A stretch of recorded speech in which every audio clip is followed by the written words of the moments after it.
Hi, folks, and welcome to the show today. I'm delighted to have with me Guillermo Marquez-Sterling, author of Killing the Butterfly. Welcome, Guillermo. Welcome. Thank you. Thank you for having me here, Conrad. It's good to be with you.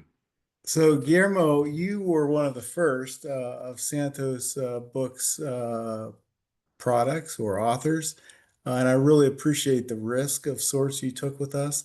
Um, and Tell us about the book. Why Killing the Butterfly? Where did the book come from? Give us your kind of elevator speech in a few minutes here. Absolutely. Well, the book was inspired by the stories that my mother was telling me. And mind you, these are stories that I've been hearing for all my life. But when I was a young man, I would just sit there patiently, out of good manners. But I didn't. I would always roll my eyes about, oh, here they go again talking about Cuba. But for some reason, at this stage of my life, and this stage meaning in the second half of my 50s, Yeah. a good, 5, 6 years ago, I had to bring my mother over to my house during COVID, and she and I was at the house too because there was this everybody was isolating, and she just started telling me stories from when she was a young teenager in Cuba. Stories like, when she first met my father, stories when her father, my grandfather, bought his first car, stories about the courtship between my parents, stories about the the political turmoil in Cuba, and I realized that this was good stuff. I mean, it's just good, and so I started to write it down. And then my I'm born with that type of memory where I could recall almost verbatim conversations that I've had years later. So it struck this memory vault in my mind that I started saying, I think I had this conversation with my father. And so then I started recalling that conversation. And then at other times, I remember conversations I had with my grandfather and so forth. And so there's this web of family stories emerged. And so what I have is a story about two families, my mother's, Gutierrez, and my father's, Marquez-Sterling, starting in 1951 and journaling through that decade and ending in 1959. And if you remember your history, that was a very uh, turbulent decade for the island of Cuba, very violent. And I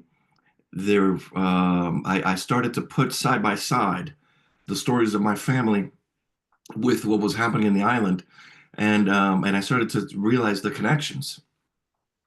I'm blessed to come from a family, the Marcus-Sterling side, where they were intellectuals, they were academics, and they were politicians. So my grandfather, in particular, Carlos Márquez-Sterling, he was in Cuban politics throughout, starting in the late 1930s and all the way through the 50s, and he was a presidential candidate in the last elections of 1958. Um, and so, for the most part, this is a story of these two families, the drama, and there is quite a bit of drama. Um, it's funny because my mom is a funny person, um, and the way that she tells stories is just hilarious. And I do my best to capture her voice. I do my best to for the cadence of our dialogue to be as it is in real life, which sometimes is a little bit frustrating because I'm talking about A, B, and C, and then all of a sudden she'll shoot off the elemental P, and I have to bring her back. I have to bring her back. And but that's just people in general, right? Um, and I do the same thing with my father. My father was a very intense man, very, very intense man, and intimidating in so many different ways. And so I do my best to capture that in the way that I present them. But then what happens is for the reader, is you get to relive the politics of Cuba 19 in the 1950s. And so it's all happening through it's all in the backdrop of this Mhm. family drama, but it's there nonetheless, especially because of my grandfather's involvement. And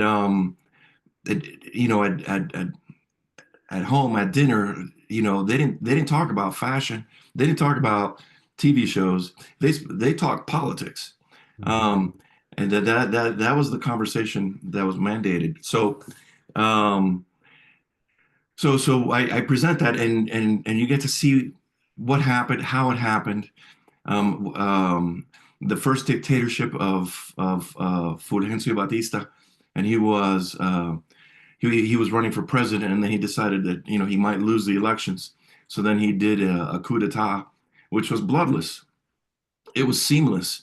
It was so smooth that the very next day, life just kept on going. And I present that in a conversation between my other grandfather and a bus driver. That the bus driver said, "Yeah, I didn't know what happened until the university students started to protest." Um, but for the poor man, it was just another day. And the parallels with our life today are present. Mhm.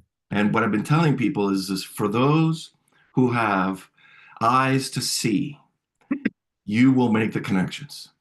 Um, and I'll do a spoiler alert here. So some of the connections or similarities between Cuba 1958 and United States of America 2025 are are very important. First is the political apathy. There was this apathy throughout the entire island. Nobody believed in politics. Nobody thought that politicians had their best interest. Mhm. They thought that they were all corrupt, and every single one of them needed to go. And so when my grandfather was going around asking people to vote, people would say, I don't know, I don't want to vote. We're like, what for? What for? Second is the lack of civics. People didn't understand the Constitution. People didn't know what the Constitution was for. People didn't know how it worked, um, Mhm. and including people in elected positions did not understand an unconstitutional act from a constitutional one. And that's presented through my grandfather as he's trying to explain on radio why the things that Batista was doing were unconstitutional. Um, and the other similarity is that the the call for radical change just grew exponentially, just year after year. It became louder and louder, and what was first maybe a whisper, by 1957 was just being shouted out, and by 1958 it was on a megaphone everywhere.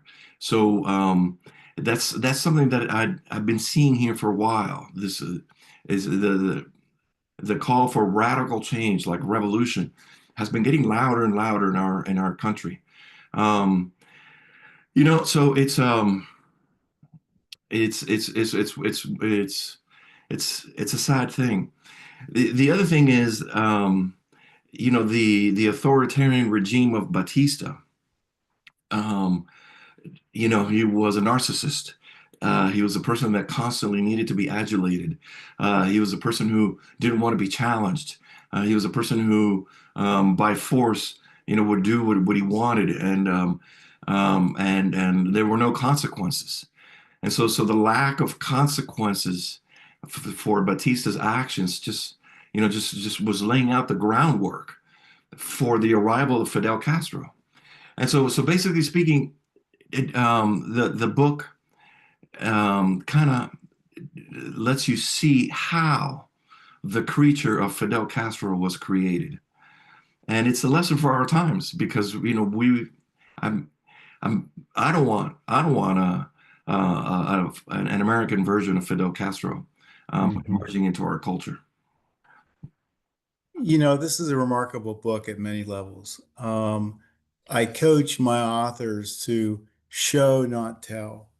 And now I'm reminding them that you have done just that with this book in an amazing way. You show, not tell by description, rich, thick description of what's happening on the ground in Cuba and what's happening in your family, the drama.